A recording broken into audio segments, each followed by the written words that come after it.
Welcome to the A to Z English podcast. My name is Jack, and I'm doing another solo episode today. As we step into the vocabulary spotlight, we are going to talk about something called reductions. And this is a kind of odd.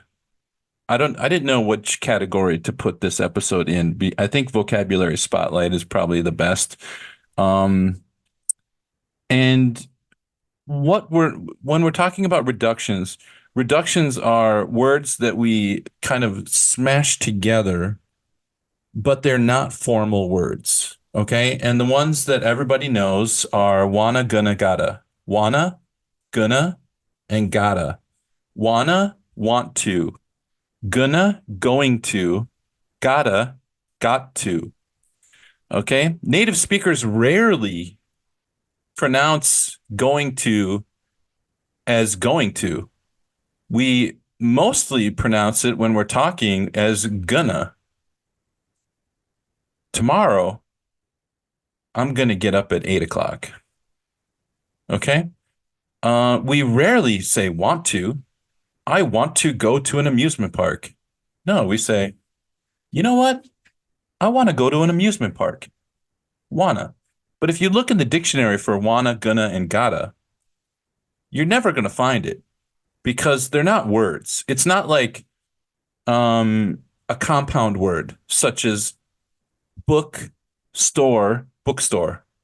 Okay, that's a formal word. You can find that in a dictionary with a definition. Bookstore, a store that sells books. But if you look in wanna, WANNA, you'll never find it because it's not in the dictionary. Okay, it's not a word. It's a reduction. That's what we call them, reductions. So we're not going to talk about. Oh, I used gonna there. We're not going to talk about wanna, gonna, gotta today. I want to talk about another one that I think is very common that a lot of teachers overlook, but students are kind of left confused because they don't know what the teacher said, right? So this one is Didja, Didja. So this is the title of today's episode, Didja. Uh, did you have a good weekend? Did you have a good weekend? Did you have lunch? Did you have lunch? Did you go to the mall? Did you go to the mall? Okay. And what is that? Didja is a reduction of did in you. Again, it's not a compound word. It's not a word. It's just a reduction. It's just an easier way to pronounce it. And it's informal. You cannot write this in an email. You cannot write wanna, gonna, gotta, didja in an email. You have to write it did you, want to, going to, got to. However, when you're talking, you're going to hear it a lot. So I think students should understand that there's kind of some minor rules around this. For example, when D and Y are next to each other, when a word ends with a D sound and the next word starts with a Y sound, native English speakers tend to insert a J sound there. Did you? Did you? Did you? Did ya? Okay, so a reduction could be did you? That's fine. That works. Did you have a good weekend? Did you? Didja is a much shorter and more common reduction of did you? Did you have a good weekend? Did you have lunch? Did you go to the mall? Okay.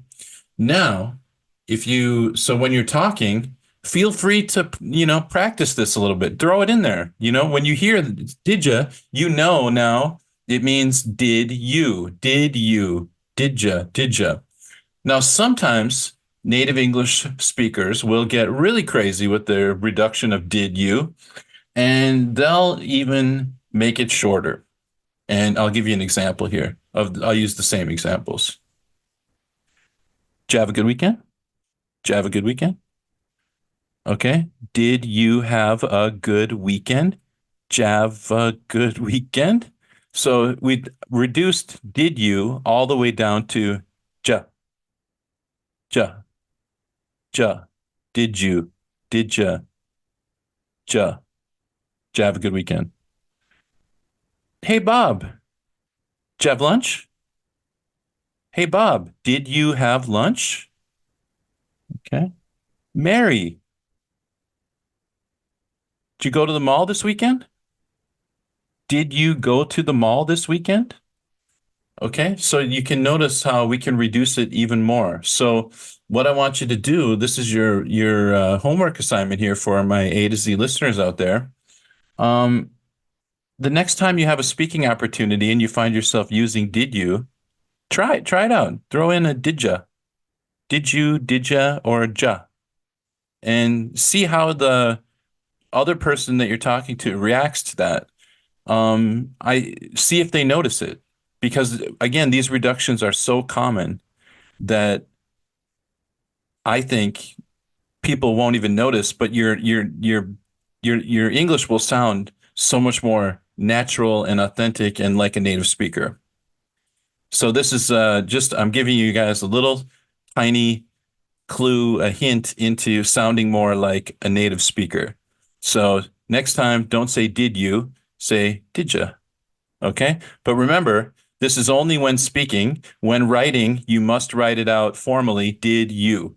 Okay. So this is not acceptable in emails. Um, Maybe in text messages, it's okay. But in emails or any sort of formal business setting, you have to write did you. But when you're talking, feel free to throw in a didja. And that's the title for today's episode, I think, is Didja. All right. Did you have a good time with this episode? Let me know in the comments, A to Z English Podcast.com. Send us an email, A to Z English Podcast at gmail.com. You can also join our WhatsApp group and leave a message in there. I will reply to you. You can also join our WeChat group. I know a lot of our Chinese listeners are active in the WeChat, and I try to jump in there from time to time and talk to our Chinese listeners as well. So with that said, thanks everybody. I will see you next time. Bye bye.